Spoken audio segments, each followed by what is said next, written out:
Hi there, and welcome to We Think We Know, a podcast by Pentest-Tools.com. As a team of security specialists, we wanted to create a space where we could challenge offensive security norms, extract lessons from top ethical hackers, and fuel your hacking ambitions. We believe growth is not about having all the answers. What matters more is to keep questioning your attitude, tactics, and tools. So get ready to push boundaries, celebrate wins, and embrace the unexpected. Ready to dive in? Let's do it. Welcome to the kickoff episode of the We Think We Know podcast. Whether you're looking for a fresh perspective, to learn about or from our guest, or just to see if this podcast is worth your time, thanks for choosing to spend a few minutes with us. We don't take it for granted. Today, we've got the fantastic Alethe Denis with us, wearer of many hats and generous contributor to the cybersecurity community. Alethe's work covers a broad range of offensive security activities, from pen testing to social engineering to red teaming, including tabletop exercises. In 2019, Alethe took home the top prize at the prestigious DEF CON Social Engineering CDF. She later snagged a DEF CON Black Badge, becoming a go-to social engineering expert and cybersecurity ally for companies around the world. Sharing examples from her real-world experience, Alethe helps us break down a stubborn misconception that penetration testing is merely a commodity, another box to tick off for compliance. By all means, this is not a new issue in offensive security, but it is a particularly persistent one. When pen testing is seen as a commodity, it undervalues expertise, it lowers pay, it leads to superficial testing scopes, and generally reduces work satisfaction. That's why we're talking about it. Alethe offers very practical tips and language you can use to highlight the value of your work and the nuances it involves. You're in for a treat. Alethe, such a pleasure to welcome you to the We Think We Know podcast. Being one of the first guests here, it's really just an occasion to celebrate the fact that so many people, such as yourself, are investing their time and energy into sharing your experience and your knowledge and just your energy and time with all of us. So thank you for that. Yeah, absolutely. Thank you so much for having me. It's a pleasure. You have such a rich background, such incredible stories that you've told on a bunch of other podcasts that I've avidly listened to and very much enjoyed. But today I'm hoping to start off on a different track. And one of the first things that I wanted to ask you is, why do some people think penetration testing is a commodity? I think that currently most testing is driven by a compliance framework of some type. So most people that are purchasing pen testing are driven more by the compliance framework that requires it, and they genuinely want to purchase the testing for the purposes of revealing any gaps or vulnerabilities within their systems, people, and processes.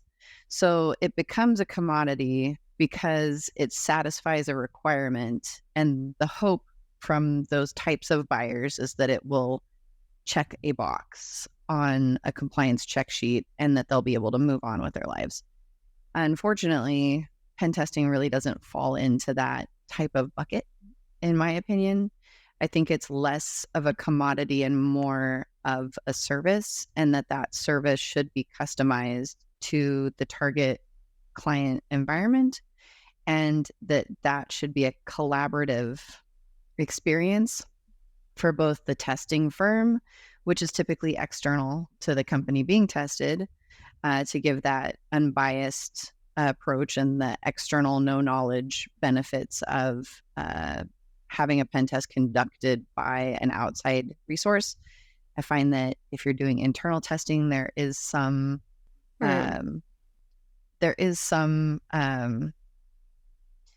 there are some things that you know as an internal employee that you can't unknow when you're doing testing. So if you hire an external vendor to perform that testing, which is most often the requirement, even from a compliance perspective, you get that unbiased opinion, but you also have an opportunity to learn and grow as a security team and Mhm. collaborating with your pen testers and the firm that's providing those services um, to be more cooperative in the scope of the engagement will allow you to reveal vulnerabilities and gaps in security at many levels in the organization rather than just being fixated on the no knowledge external pen test view. So it can't really be a commodity if you're not purchasing something that is a standardized product.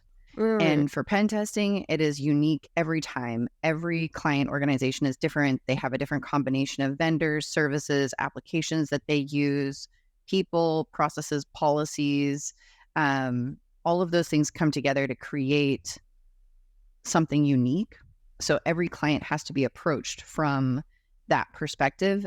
And so if you've hired a firm that is worth their salt, so to speak, they're going to look at that organization, identify what services are being used, and adapt their strategies based on how they progress through the primary layers of pen testing. However, I don't think that there is any one set process or like a process document that you could follow to create an effective pen test. Mm. And there's a lot to unpack that in your answer. And thank you for giving us this overview and for highlighting the uniqueness of every engagement. Because I feel like there's such it holds up such an important mirror to all of the systems that we've created, but especially to the humans who have created them, simply because a company is as unique as the people who build it, as the people who choose its technology. And that's a layer that I feel a part of the industry is trying to codify into repeatable processes, just Uh-huh. like you mentioned, like a spec sheet. But you can't really do that. There are limits to that. So I first wanted to unpack from your answer the baggage that the term penetration testing carries. Uh-huh. How do you think kind of that baggage form? Do you remember an inflection point that led to kind of the fall from grace of this term at times?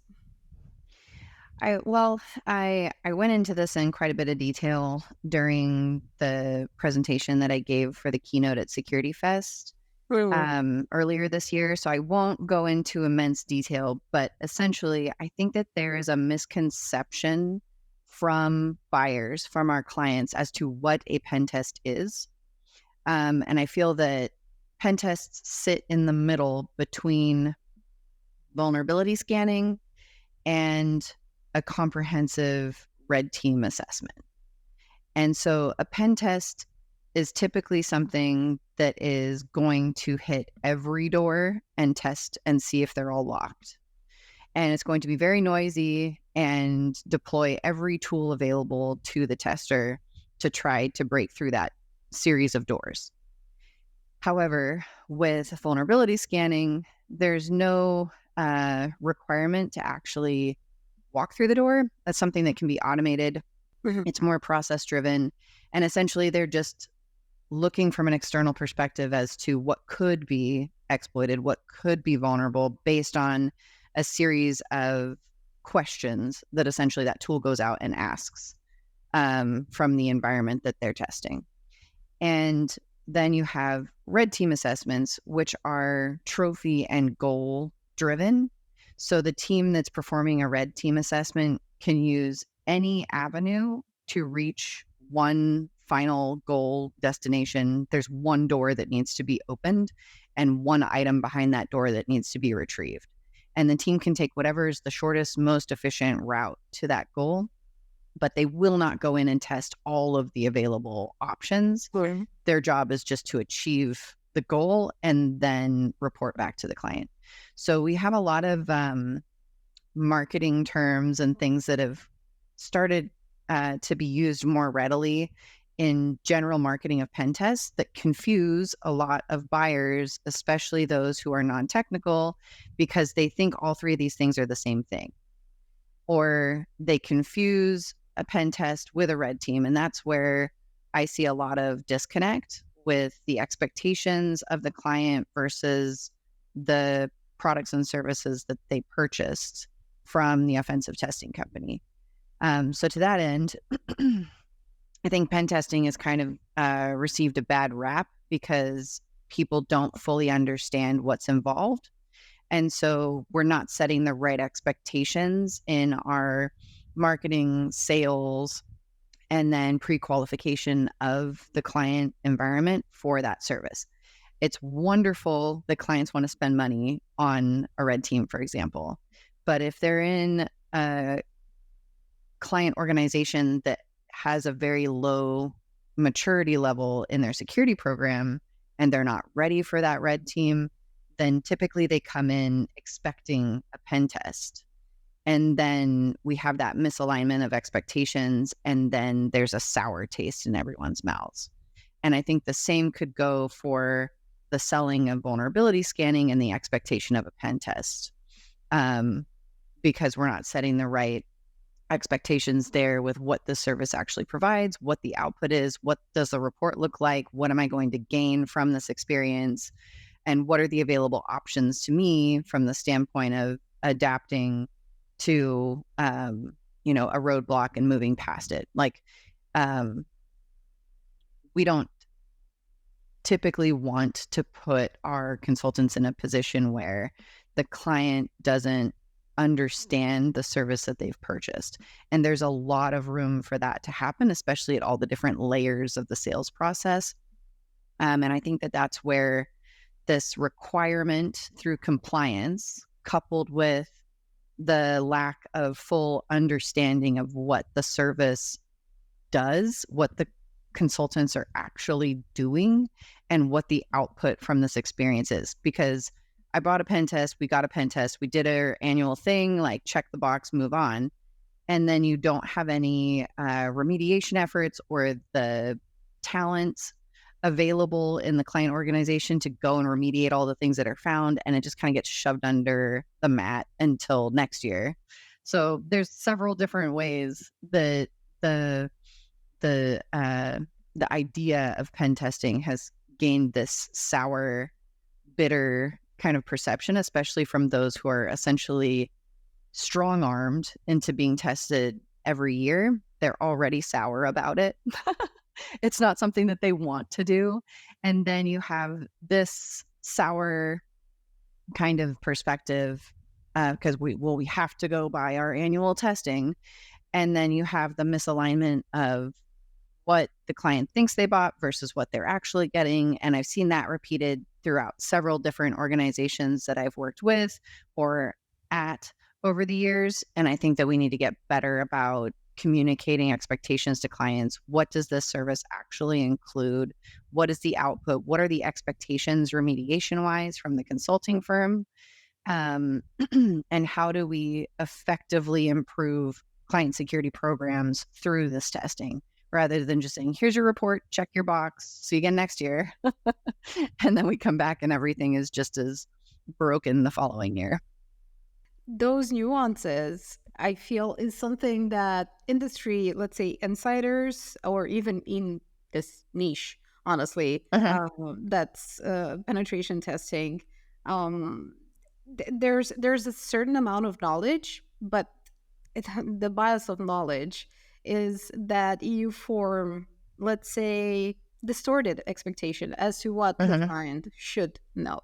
And honestly speaking, we maybe sometimes tend to forget as an industry that information security is still a new thing. It's not only new as a discipline, but it's also extremely complex, extremely intricate, very technically dense. So it's unfair sometimes to get frustrated with clients, even technical people who don't really understand all of these nuances and these differences.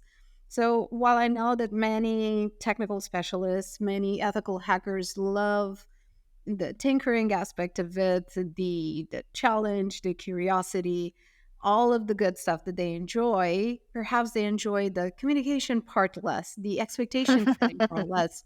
But to be able to do that work that you enjoy, that they enjoy, that aspect is essential, because otherwise this disconnect will continue to kind of breed frustration for Absolutely. both all of the people involved, honestly. So this is one of the reasons why we actually wanted to talk about the craft aspect of penetration testing, because it brings out all of these nuances and all of these unresolved problems that keep popping up again and again and making just life harder for everyone involved. So when we talk about, I, f- I feel there's a tendency to leap over these problems and go straight into let's automate everything, Right. which which and all of the people who've done the work know that is an absurd claim to be able to Mhm. let's just automate the whole thing.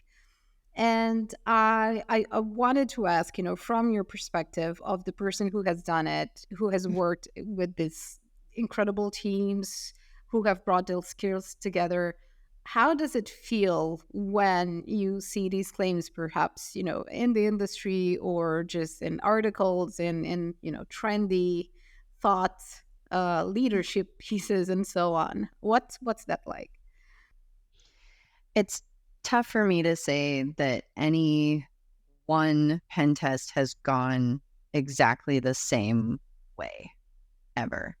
So, how do you automate something that is completely unique each time? You have unique challenges, obstacles, communication, milestones, and I think the closest thing that we'll ever be able to automate fully is, of course, vulnerability scanning. But still, it takes a human to read that vulnerability report and then translate that for a client organization and give them ideas as far as how they could potentially remediate these things. Is there, one or two low lift items that we know wouldn't impact budget, significantly that they could do to mitigate the majority of these types of vulnerabilities? I don't think we're ever going to get to that level where we don't need a consultant in the middle of that process. So I think there are a lot of opportunities for us to automate the more repetitive tasks, things like um, doing reconnaissance. A lot of those things have been somewhat automated using tools, but at the end of the day, you can't really task a tool to go out and do a full analysis of a target company and give you the intelligence that a real attacker would have looking at social media and examining pictures and just knowing how business works and the processes and practices that could result in compromise through the human experience. You can't expect a computer to have that perspective.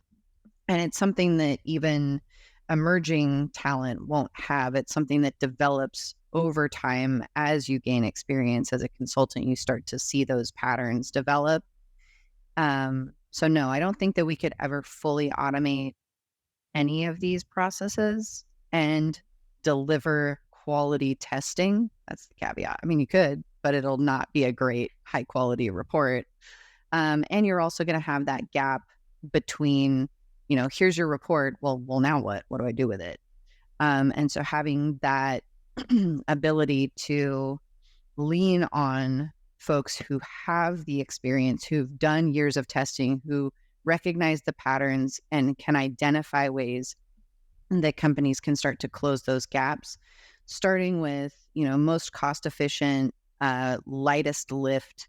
Some organizations are still using very basic passwords for things like corporate wireless networks. Like those are things that it takes time and it is a burden on the IT and security teams to make those changes because it affects so much. But those are recommendations that ultimately are achievable. Whereas taking all the computers off the internet is not. And I could see an automated tool recommending something like that. Like, AI, automated tool, machine learning, whatever you want to call it, would just go easy fix. These are all vulnerable to the internet, remove the internet. So, there are subtle nuances that I don't feel that we'll be able to educate any system on, but there are also those unique experiences that we have as consultants performing tests that allow us to make recommendations that are meaningful to our clients and allow them to make changes within their organizations that reduce their attack surface pretty quickly, but also take into consideration the fact that they may only have one or two resources on their security and IT team combined, or lack of budget and funding. When I was working with critical infrastructure, the fact that they would be required to have pen tests on an annual basis was something that scared the heck out of them, because they knew they didn't have the budget for it, because they're dependent on city, county, and state funding for those items. So it's something that I feel more automated vulnerability scanning could help to hit the baseline for those organizations. It's not ideal, but at least it's something. Whereas more comprehensive pen testing and then ultimately red teaming for the most mature organizations, those will never be fully automated and result in any quality outcome. Absolutely true across the line. And also, I wanted to unpack just a little bit. One of the things that you said is this deep understanding of context and honestly just a human connection, that human trust that you need to get people to to go beyond their resources and do something because they understand how important it is or what a big difference it can make. What has changed around, how you incentivize people to do these things, to carry out the remediation steps, to make some progress? How has that changed for you, now compared to when you first started working in this space and working on engagements? When I first started working in the space, I was performing security assessments, which were very passive.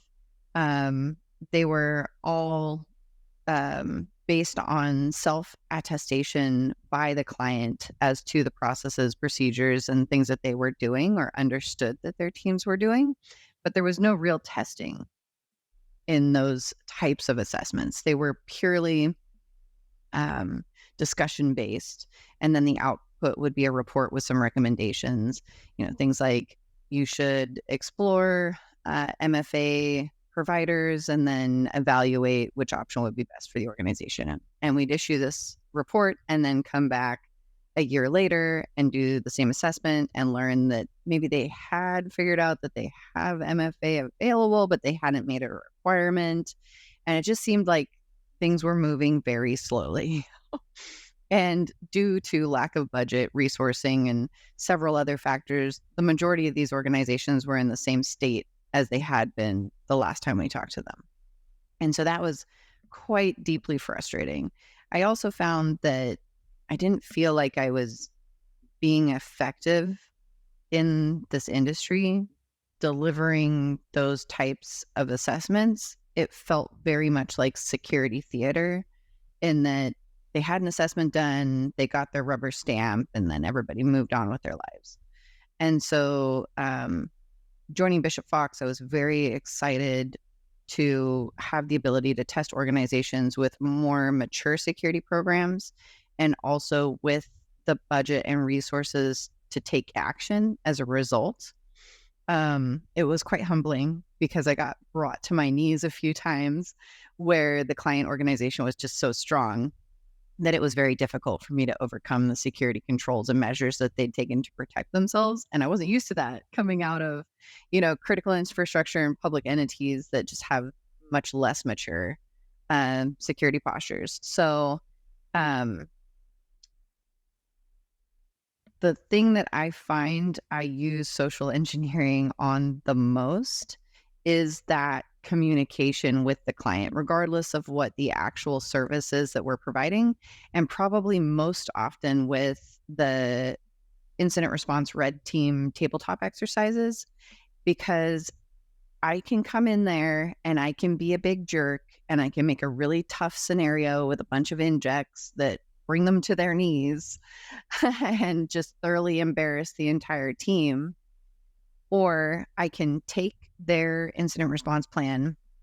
I can make a scenario that allows them to validate that plan at every level against the injects that I provide them.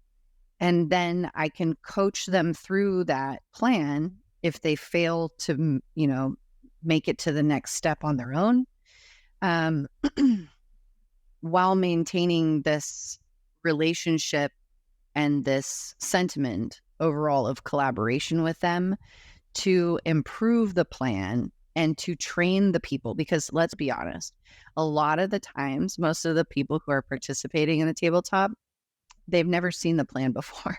Mm. And so Oh, this that's is a training opportunity just as much as it is an opportunity to test whether or not that plan is efficient and effective against a cybersecurity style incident.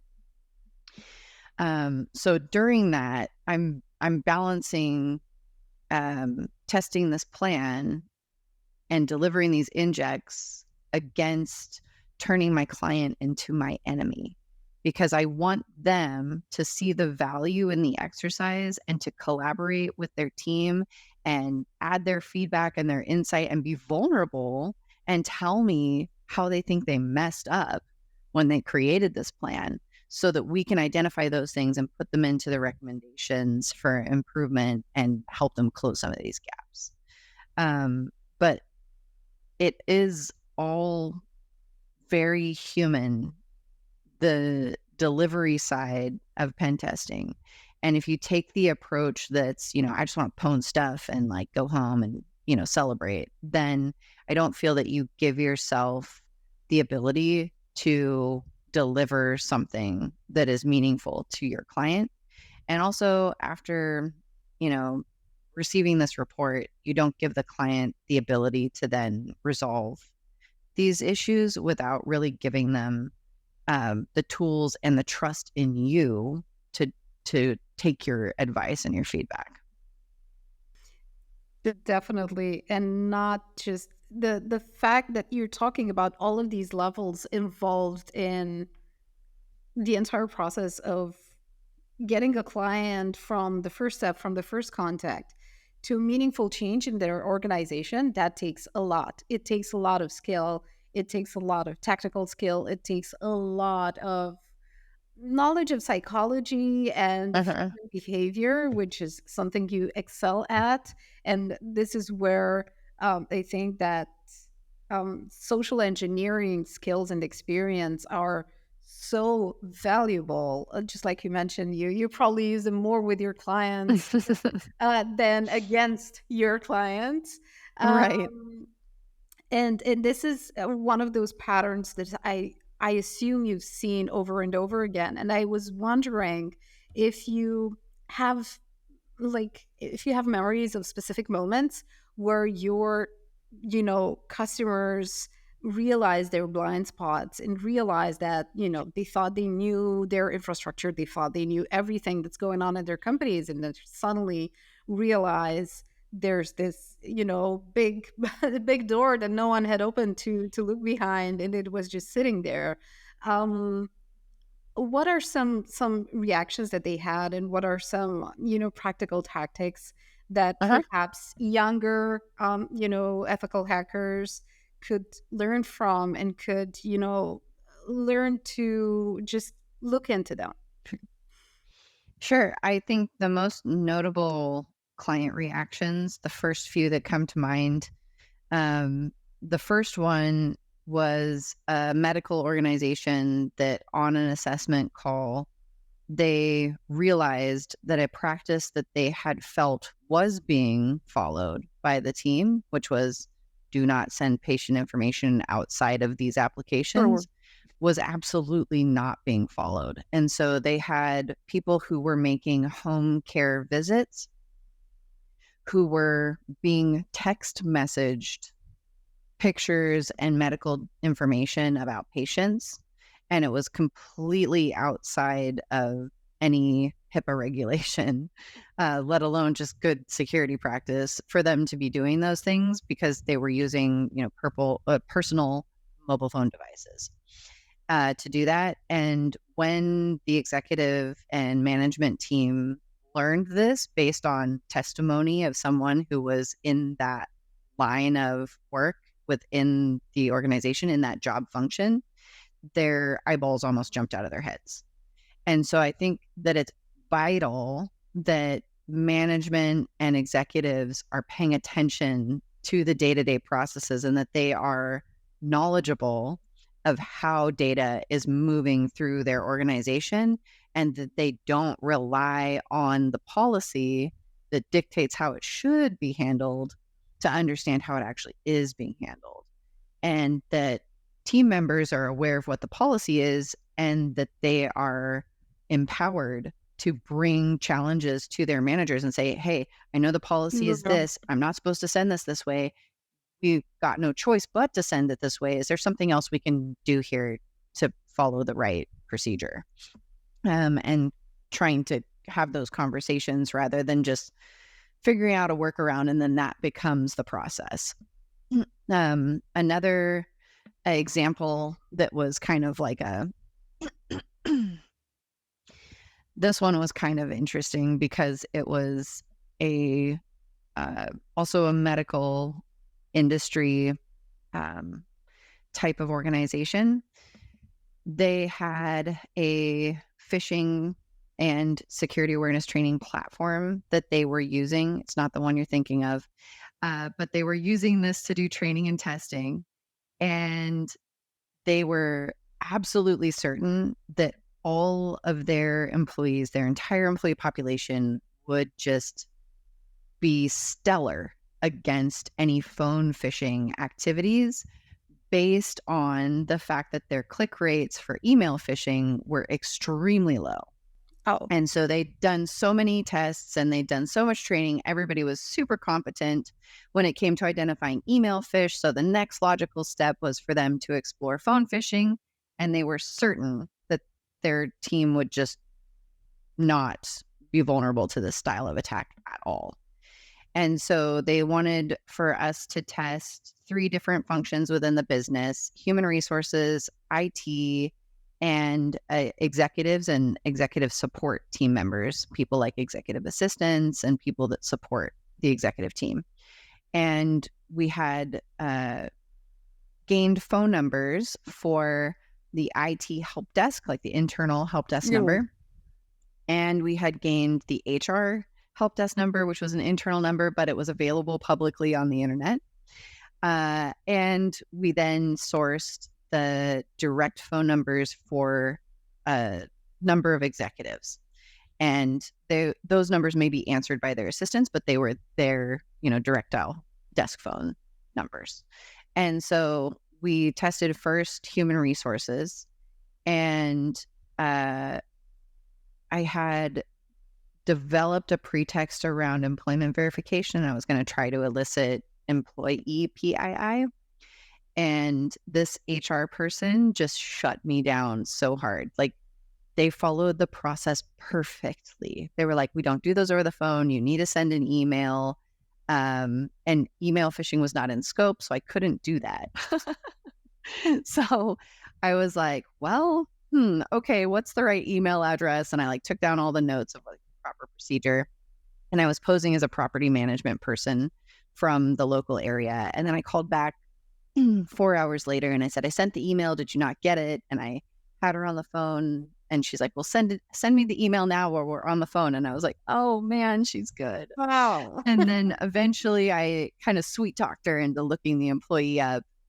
And then for IT, I developed a pretext where I was going to pose as an internal employee and have them go to a website that could potentially be malicious, but I had no intention of delivering anything malicious or even trying to capture credentials. It was just would they go to this potentially malicious site?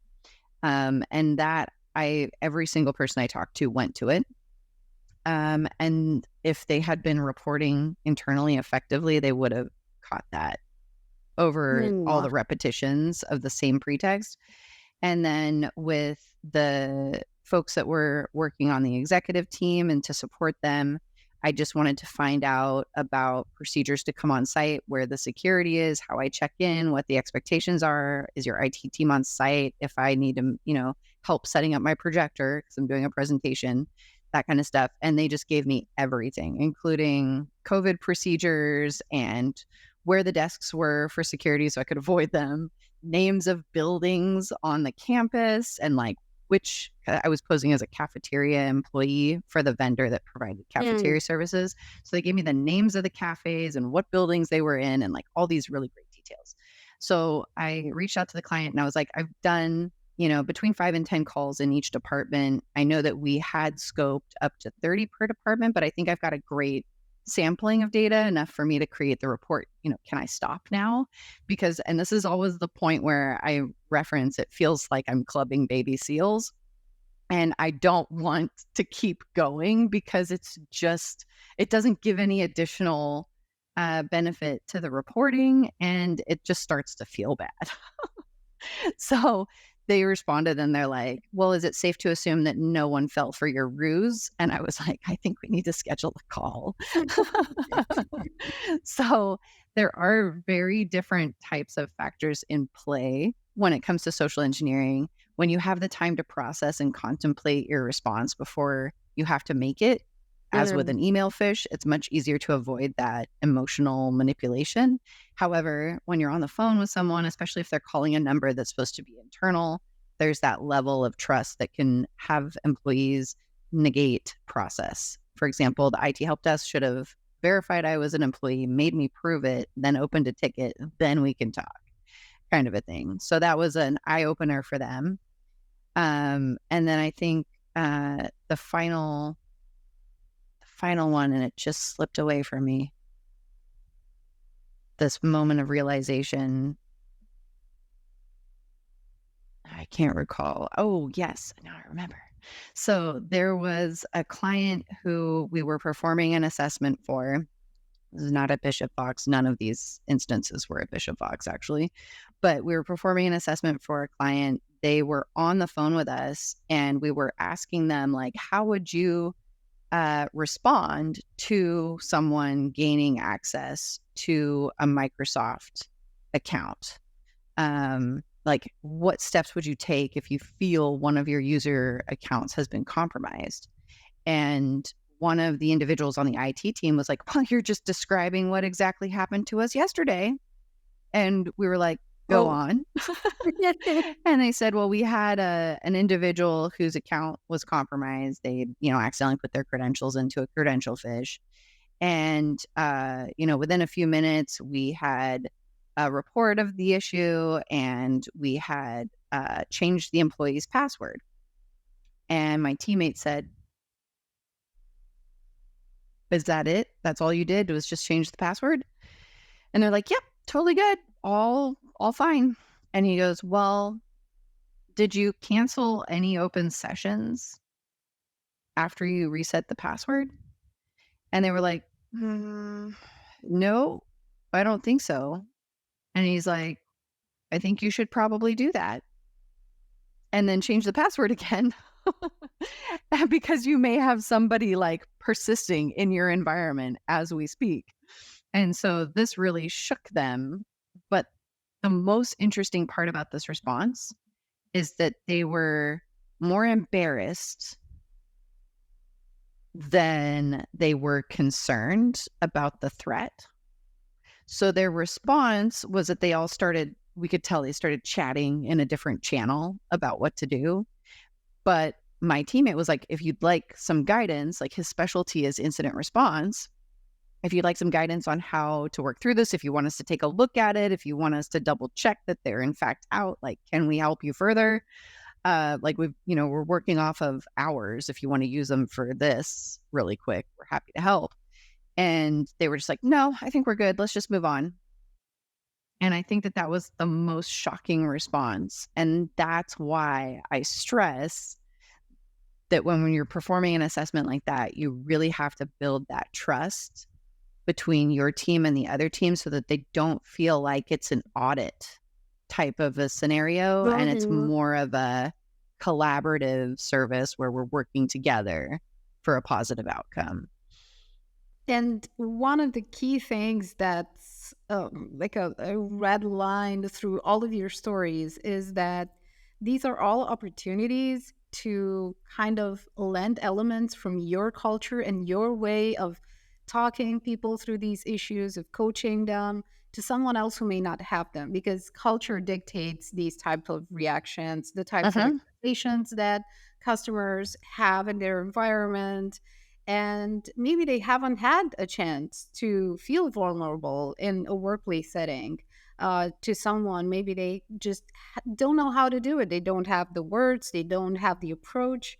And seeing you do it, seeing someone else that you work with do these things, talk to them like Uh-huh. this, I think that's such a great way to learn how to model your own communication towards teams and employees and team leaders and everyone that's truly involved in making all of these millions of tiny pieces work together in a way that's truly beneficial for everyone.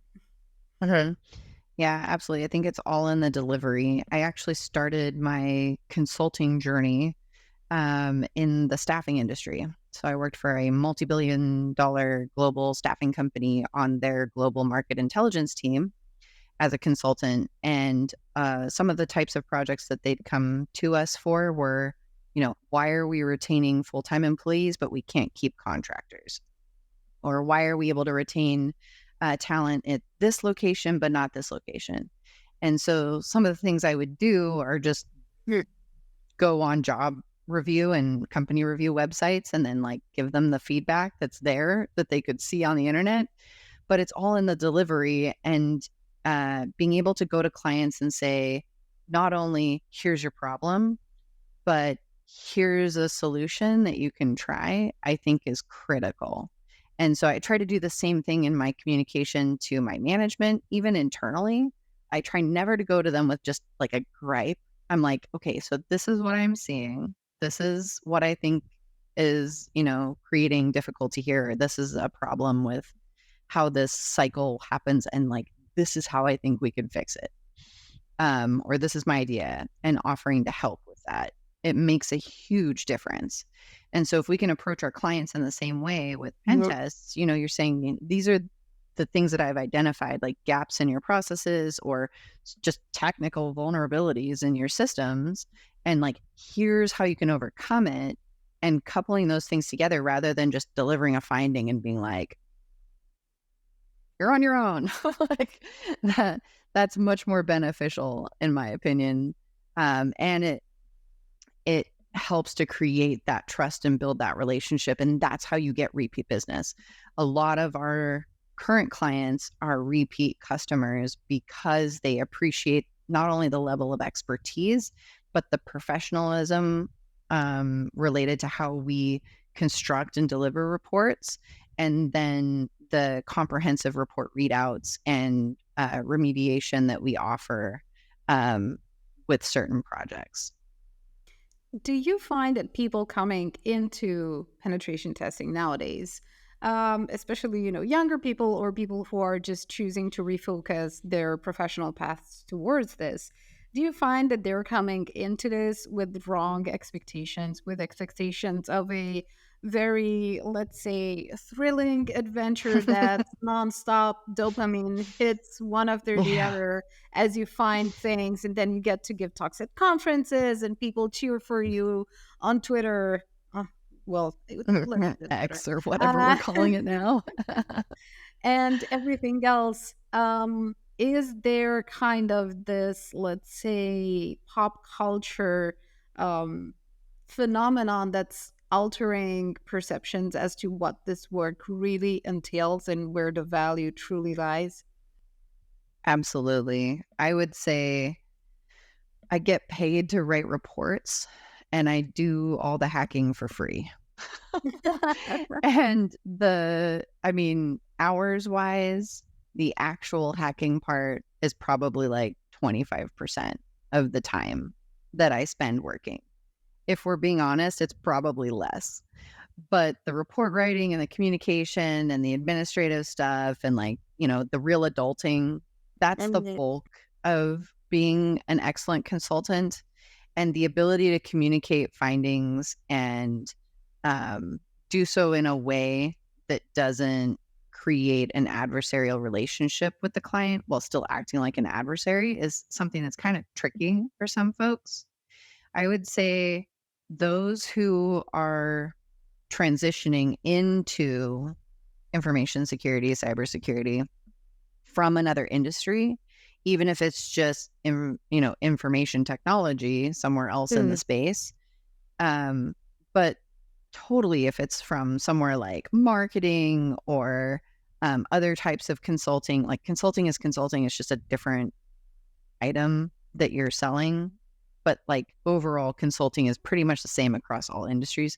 Those people have a better opportunity to transition smoothly into the space because they have um, those soft skills and the transferable skills like writing and communicating in PowerPoint slides. And I mean, let's be honest, most of this is PowerPoint and Excel and a lot of different organizations that do um, consulting in the pen testing space.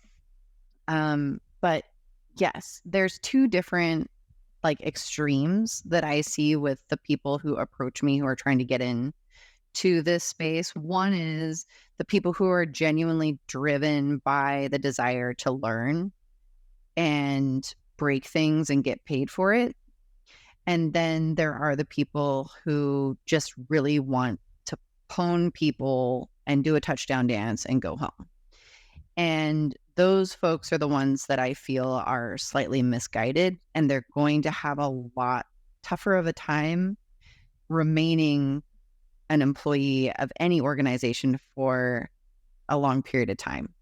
Because ultimately, those individuals who don't have the client's best interest at heart and aren't good team players because they just want to do the pwning and have somebody else deal with the adulting, those are the people that are going to struggle to become part of a team. And they're more likely to become dissatisfied and move on their own, or be the result of an involuntary termination when either there's a reorg or business priorities change, etc. So I would say if you're wanting to get into pen testing, the most important thing is that you are an excellent communicator, that you are very well written, because the bulk of your job is going to be writing, whether it's an email, status update, report, whatever.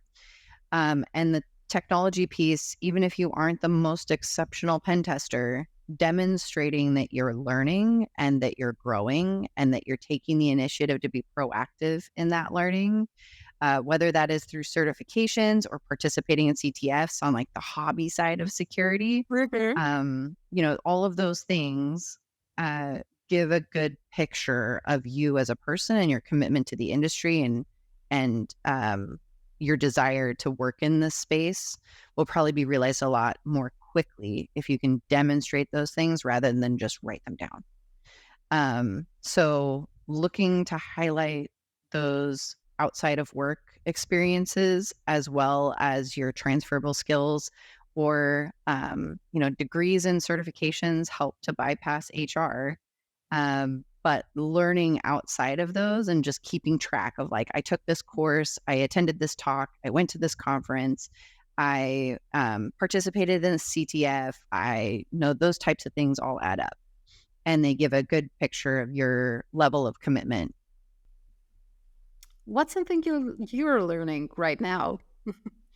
Right now, let's see, I've actually gone back kind of to the drawing board to start over and then grow beyond my current level with wireless and learning how to uh, create malicious implants that leverage wireless. So I just recently had the opportunity to do a physical pen test that focused very much on social engineering. So there's the human aspect of bypassing the people, and there's the physical aspect of bypassing all of the locks and doors and cameras and all the things, badge readers. Um, but there's also that technical aspect of configuring the devices that you're going to implant, hopefully, on the network, and making sure that those things can communicate with wireless networks and things like that. So that's where I'm focused right now, is getting very adept at setting those up, and then more confident in my payload development and execution to make sure that we're bypassing things like EDR. Oh, thanks so much for sharing all of this and for going into so much detail, especially on the example side, especially in all of these nuances that all kind of center around, just like you said, adulting, just growing up with your profession, and sometimes even letting your profession develop you. Well, not just sometimes, but most times. Uh, Spending so much on work, it's such a huge part of our makeup as humans. And again, highlighting just the unique human abilities that are involved in the space. I feel this is still one of the key things that we need to keep talking about, because technology can be fascinating. Uh-huh. It can be trendy, it can be inviting, but at the end of the day, it's still just a component in a much bigger system that's a human system at the end of the day. So Absolutely. I really appreciate you coming on and sharing all of these stories with us. I've really enjoyed your talks and everything that you shared in podcast, and how candid you've been about your development. And I just wanted to kind of give my public appreciation for how you're inspiring and guiding others through your examples, through your vulnerability and openness, and by just investing so much time and energy into, giving talks and being there for the people who truly want to learn, just like you mentioned. So thanks so much, Alethe. This has been just a really great conversation full of teachable examples that we can't wait to share. Thank you. No, I appreciate that so much, because I'm sure that you could listen to some of my older podcast recordings and talks and go, wait a second, that is not exactly what she said the last time she spoke. And it's true, because I reserve this right to change my mind as I learn more. And so even my perspective on things like social engineering has changed dramatically, even in the last 1 to 2 years. So just having that openness to allow yourself to be vulnerable and admit that you probably had a wrong opinion, and adapting and overcoming that and continuing to grow, I think, is the one message that I would want to share with everyone. So thank you again for allowing me to come on today and sharing all of this with you. My pleasure. Ever wondered how deep the rabbit hole goes in the world of ethical hacking?